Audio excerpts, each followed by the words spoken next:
আমি যেটা মনে করি সেটা হচ্ছে আমি আগেও কয়েকবার বলেছি যে বাংলাদেশে বর্তমানে প্যারালাল ২ টা সরকার চলতেছে। একটা প্রফেসর ইউনূসের সরকার, আরেকটা জেনারেল ওয়াকারের সরকার।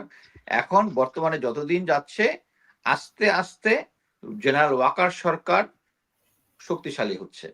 এবং এর কারণের একটা প্রমাণটা হচ্ছে আমি নিজে আমার যে রিটায়ারমেন্ট বেনিফিটটা যে করেছে এটা সংবিধান বিরোধী একটা জিনিস। এটাতে প্রফেসর ইউনূস সাইন করেছে।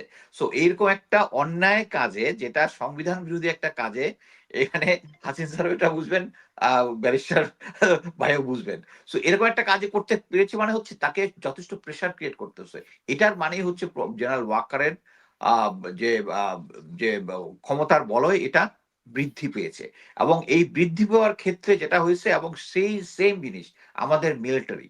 সো এখানে আমি জিনিসটা বলব যে হাসিস স্যার একটু আগে যে বললেন যে আ জেনারেল জাহাঙ্গীর ছিল হচ্ছে মঈন আহমেদের কোর্সমেট। এই যে ট্রাইবালিজম আমাদের সেনাবাহিনীর ভিতরে আছে এবং যথেষ্ট পরিমাণে আছে। বাংলাদেশের এই এই ক্রান্তিকালে আমরা বাংলাদেশকে এই ট্রাইবালিজম এর ঊর্ধ্বে দেখতে চাই। আমরা চাই সেনাবাহিনীর লোকজন আমি এই ট্রাইবালিজম থেকে বের হয়ে আসছি অনেক আগে যেদিন আমি জেনারেল জিয়াউল আহসান নিয়ে লেখা শুরু করেছিলাম। এবং আমি অ্যাকচুয়ালি দেখেন আমি অ্যাকচুয়ালি 5% ও লিখি নাই এখন যে সমস্ত জিনিস বাইর হইছে। কারণ আমি যেটুক লিখেছি যেটুক সত্য আমি জানি। এখন দেখেন কত সত্য বের হইছে।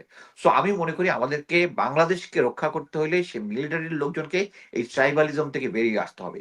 আমার একজন ভাই, আমার একজন ফ্রেন্ড, আমার কোর্সমেট, আমার ইউনিট অফিসার এই কাজটা করেছে, করেছে তাকে সাপোর্ট দেওয়া। বাংলাদেশের বর্তমানে যে সিচুয়েশন আছে, এই সিচুয়েশনে এটা করা যাবে না। করা যাবে না। সো আমি মনে করি জেনারেল ওয়াকার এটার কারণ একটাই যে এই দেখেন জেনারেল ওয়াকার যারা এই যে ১৫ জন অফিসারকে নিয়ে ভিআইপি স্যুটে রাখছে বলতেছে যে কি বলে এটারে? সাবজেক্ট। না, না, সাব জেলে রাখতেছে এটাকে বলতেছে হচ্ছে আ বা কি মিলিটারি কমরেডশিপ। আর আচ্ছা। জেনারেল ফজলুর রহমান এবং অন্যান্য যারা ওখানে আছে আছে তারা কিন্তু ওই কমরেডশিপ এর মধ্যে পড়ে না। তারা কিন্তু এই কমরেডশিপ এর মধ্যে পড়ে না। যারা ৫৭ জন মারা গিয়েছে তাদের বিচার চাওয়া এই কমরেডশিপ এর মধ্যে পড়ে না। এই যে হুম, ৫৭ জন মারা গেছে, কাদের লোক মারা গেছে? মিলিটারির লোক মারা গেছে। সো মিলিটারি জুনিয়র অফিসার থেকে শুরু করে সিনিয়র অফিসার সবার সোচ্চার হওয়া উচিত যে আমাদের লোকজনকে মারছে এটার সাথে ভারত জড়িত এটার বিচার হতে হবে।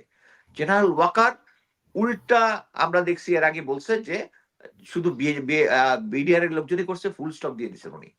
সো এরকম একটা সিচুয়েশন আমি বলব সামনে একটা নির্বাচন আছে। সবকিছু মিলে সবকিছু আমি বলব যে একটা প্রফেসর ইউনূস অ্যাকচুয়ালি চরম ব্যর্থ একটা সরকার। সবকিছু লেজে গোবরে করে ফেলতেছে। তার নিজের যে পাওয়ার আছে এই পাওয়ারটা আমি বলব ভলান্টিয়ার জেনারেল ওয়াকারের কোর্টে দিয়ে দিচ্ছে। গোয়েন্দা সংস্থার উপরে তার কোনো নাই।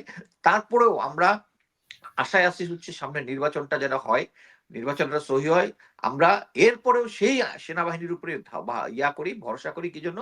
যে লেফটেন্যান্ট কর্নেল এবং নিচে যারা আছে তারা যখন নির্বাচন একটা করবে তারা সহি নির্বাচন করবে এই আশায়।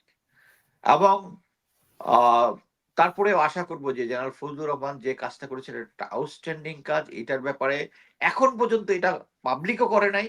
জেনারেল ফজলুর রহমান স্পেসিফিক্যালি বলে দিয়েছে এটাকে আমি সিকিউরিটি ক্লাসিফিকেশন দেই নাই। পাবলিক ডকুমেন্ট হিসেবে। কিন্তু এখন পর্যন্ত আসে নাই।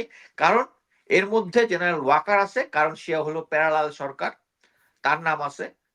হাসিন স্যার যেরকম বলেছে এই সাক্ষী আরো একজন আছে। ২৬ লং কোর্সের একজন অফিসার ডিজিএফআই তার সামনে এই ঘটনা ঘটছে। হাসিন স্যার যে ঘটনাটা বলছে। ইট ইস প্রুভড। সো আমি আশা করব যে সামনের নির্বাচনটা জনগণ সঠিকভাবে, সঠিকভাবে ভারতীয় হেজিমনির বিরুদ্ধে ভোট দিবেন। ধন্যবাদ।